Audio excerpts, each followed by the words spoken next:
Friends, मेरा नाम है अनामिका और अनामिका ब्लॉग्स में आप सभी का स्वागत है। फ्रेंड्स, आज है संतान सप्तमी। तो सर्वप्रथम आप सभी को संतान सप्तमी की हार्दिक बधाइयाँ एवं शुभकामनाएं। तो नाम से ही स्पष्ट होता है कि यह जो व्रत होता है संतानों के लिए किया जाता है। तो यह व्रत जो है जिनके पुत्र या पुत्री है उन स्त्रियां भी करती हैं, और जिनके संतान नहीं है वो स्त्रियां भी अपने मन में कामना रख के संतान सप्तमी का व्रत करती हैं। तो आज मैं अपने ब्लॉग्स में लेकर के आई हूँ कि संतान सप्तमी का जो व्रत होता है किन स्त्रियों को करना चाहिए, यह व्रत किन देवताओं का किया जाता है, पूजन विधि क्या है, पूजन सामग्री क्या है। तो आज मैं सारी चीज़ें आपको इस ब्लॉग्स में बताऊँगी। यहाँ पर मैंने संतान सप्तमी में उपयोग में होने वाली सामग्री रख ली है। देखिए, ये चावल है, घी बत्ती, चंदन, हल्दी, कुमकुम, सिंदूर।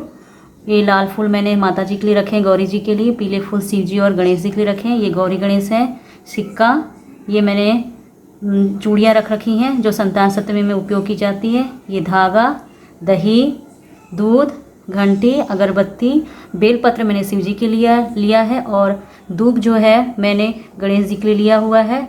साथ में मैंने यहाँ पानी से भरा लोटा लिया हुआ है, और मैंने बनाए हैं पुए।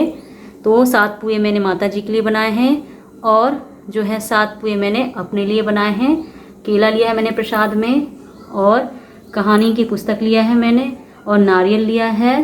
साथ में मैंने लिया है कलश।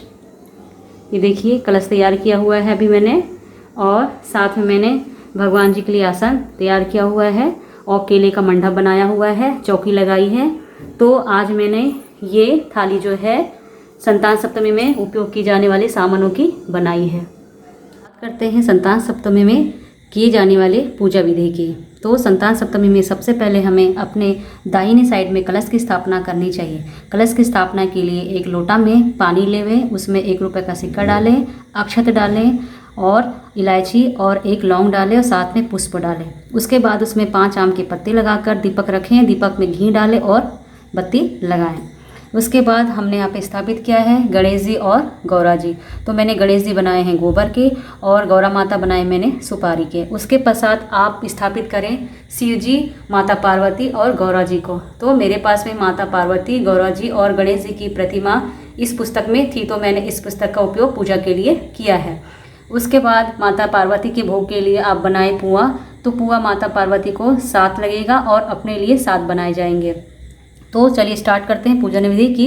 संतान सप्तमी की पूजन विधि कहाँ से शुरू करते हैं। पूजन विधि में सबसे पहले आप सभी को पता है कि पूजा में सबसे पहले भगवान गणेश का आह्वान किया जाता है। तो मैंने सबसे पहले भगवान गणेश को दूध, दही, घी से नहला दिया है। तत्पश्चात मैंने भगवान गणेश को सिंदूर का तिलक लगाया है, माता पार्वती को गुलाल और कुमकुम का तिलक लगाया है।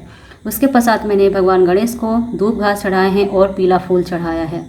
उसके पश्चात हम कलश की पूजा करेंगे। कलश की पूजा करने के लिए मैंने कलश को पहले पानी, दूध, दही से नहलाया है। तत्पश्चात मैंने कलश पर भी चंदन, कुमकुम का तिलक लगाया है और पुष्प अर्पित किया है, और दीप को प्रज्वलित किया है। आइए आगे हम पूजा करेंगे भगवान शिव की, माता पार्वती की और गणेश जी की। तो मैंने भगवान शिव, माता पार्वती और गणेश जी का पानी, दूध और दही से नहलाया है। तत्पश्चात मैंने भगवान शिव को चंदन, माता पार्वती को रोली और गणेश भगवान को मैंने सिंदूर का तिलक लगाया। उसके पश्चात मैंने भगवान शिव को बेलपत्र अर्पित किया है, माता पार्वती को लाल फूल अर्पित किया है, और गणेश जी को मैंने धूप घास चढ़ाई है। उसके बाद मैंने लगाया है भोग। माता पार्वती के लिए मैंने बनाया है 7 पुए, और अपने लिए प्रसाद के लिए मैंने बनाया है 7 पुए। तो इन दोनों पुओं के ऊपर मैंने एक पान का पत्ता रखा है। पान के पत्ते पे मैंने लौंग और इलायची रखी है, और दोनों पुए के ऊपर मैंने अपनी संतान सप्तमी की चूड़ियाँ रखी हैं। साथ ही मैंने मंडप के लिए मैंने इन केले के पत्तों का इस्तेमाल किया है।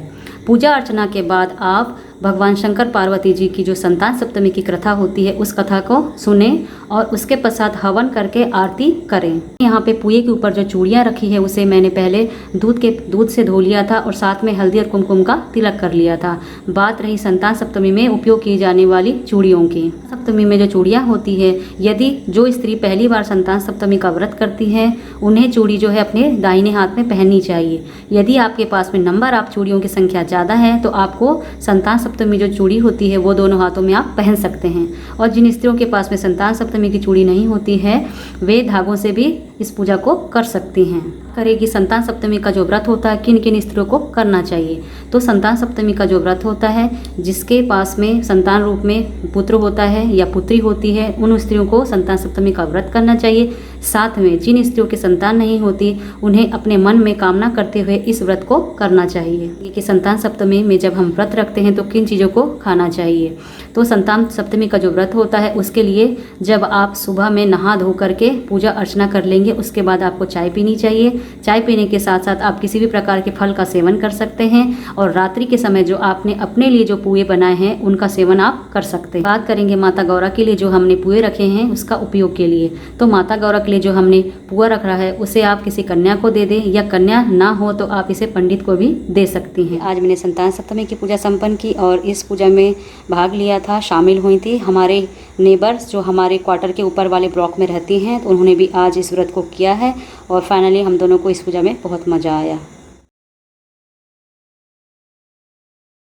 होप आपको यह वीडियो पसंद आया होगा। पसंद आया तो प्लीज़ लाइक कीजिए और चैनल पर नए हैं तो सब्सक्राइब कीजिए।